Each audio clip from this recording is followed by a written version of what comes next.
nearly every government, every central bank in the world has been printing huge amounts of money and borrowing and spending huge amounts of money. It's never happened like this in the history of the world. Never in recorded history have we seen so much excess. I'll call it excess. They think it's normal. They think it's fine. And this has caused many markets to go up a lot. You know, if you want to build a bridge, it takes a long time. But if you want to invest and you have a lot of money floating around, you just go on the internet, and in 5 seconds you can invest in anything you want to. And that's what's been happening, and that's what's continuing to happen. There might be signs that's beginning to slow down. The Chinese seem to be cutting back some, not a lot. Well, not a lot, but they're cutting back. They're not expanding. Other countries say they're cutting back, and the U.S. says, "Oh, maybe we should cut back someday." But in the meantime, there's gigantic amounts of money floating around. It's going into markets. It's going into the real economy as well. It's artificial. If you see some of the things that, the shipping business is just unbelievably hot right now because there's so much money floating around. The bad news is these things always end, and the better they get, the worse they get when they end. And as I said, we've never seen anything like this in recorded history, so be worried.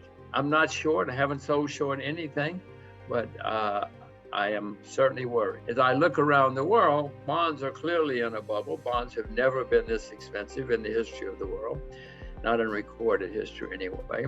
Property in many places, you go to Korea, you go to New Zealand, you go many places, property is certainly in a bubble. Stocks, many stocks. I mean, Amazon goes up every day. Tencent goes up every day. Samsung goes up every day. So some stocks performing a bubble, but many stocks are still not up. So it's not a complete bubble yet. So there you have stocks, property, bonds, all in bubbles or forming bubbles. The only thing that's still cheap, commodities. Silver's down 60% from its all-time high. Sugar's down 70% from its all-time high. Oil is down 50%. I mean, these are not bubble numbers when you talk about big declines, historic declines. But with all the money being printed, the asset class in the world that I prefer at the moment would be commodities because they're cheap when everything else is booming. I do own stocks. I do own stocks in places like China, Russia, Japan, other places. But I'm not rushing out to buy unless I find something really good. All right, great answer, Jim. And I want to actually revisit some of the points you made there later on here in the discussion. But just staying at the high level for a moment. Last time you and I talked was kind of really probably about a year ago, sort of fall of 2020. And you were very concerned about these big macro trends back then, particularly all the intervention by the central banks and whatnot. So here we are a year later, and trillions and trillions more, both of monetary and fiscal stimulus around the world. So I guess first off, how much more worried are you now than you were even just a year ago when we talked? I think at the beginning of the pandemic, we probably would not have believed how much monetary and fiscal stimulus would be unleashed in the world in the next year and a half. So again, you were quite worried back then. How much more worried are you now? Well, let me respond partially by saying, what comes after trillions? What are they going to do next? How much? They've already gotten into trillions, which you and I never could have conceived of. Most people could not have conceived of, but they don't want to stop. So I'm wondering what's after trillions? Like, we're going to learn new languages, new vocabulary here in the next year or two if they keep going the way they're going. Well, I said, I'm not short. I know it's going to end badly. If something comes along that's good, I'll buy it.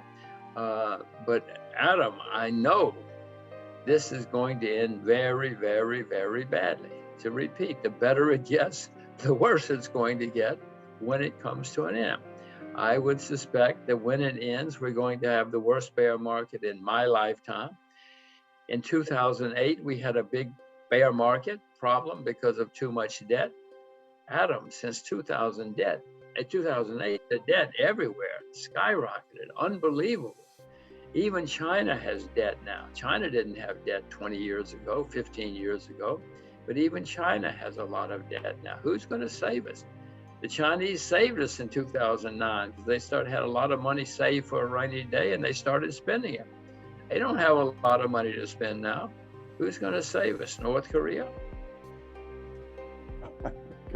North Korea doesn't have much debt, that's why I say. But I don't think they have enough to save us, but I don't think they have money saved for a rainy day like the Chinese. I will say, Adam, it's a good time to be old in America because I don't have to pay for all of this when it comes to an end 10 years. When the bill comes due, yeah. My children, oh my gosh, the problems my children are going to run into in their lifetimes because of what these clowns are doing now. As I say, it's good to be old. But you're right, it's going to end someday and it's going to end badly when it ends. You said either currency collapse or economic collapse. You can have both. You can have one and then it leads to another. In the 30s, we had both, for instance, around the world. And then we had war, a shooting war. And that's the really bad news is often in history when you have really, really bad times, especially worldwide, it winds up in shooting wars. It certainly did after the 30s. So it's not good news. I don't see good news. I repeat that in 2008 and 9, we had horrible problems with too much debt. Since then, the debt has gone through the roof by unbelievable amounts. And I know that's going to end bad.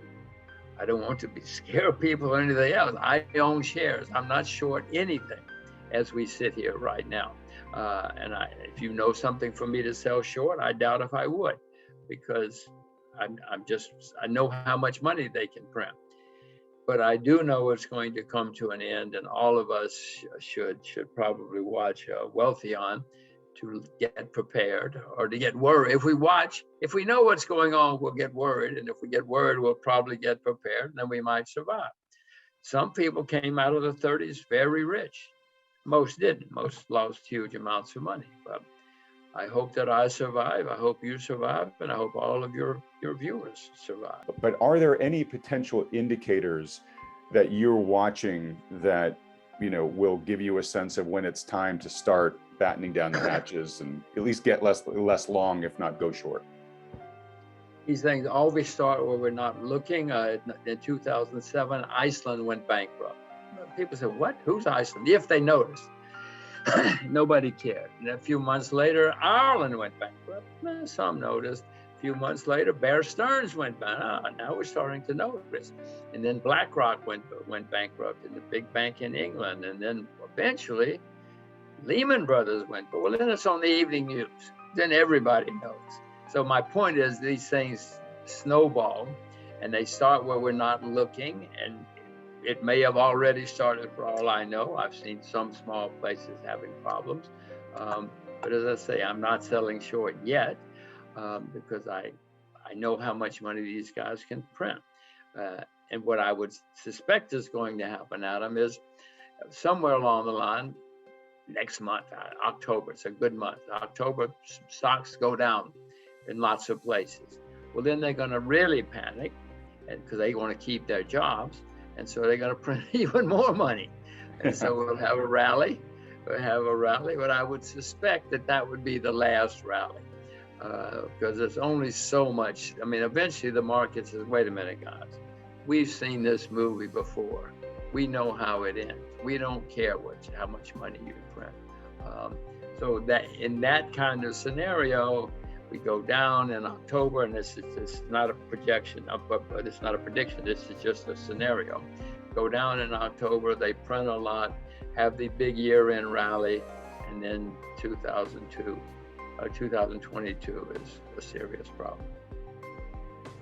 Probably the beginning of a serious problem because, as I said, the next bear market is going to be the worst in my lifetime because of all this staggering amount of debt.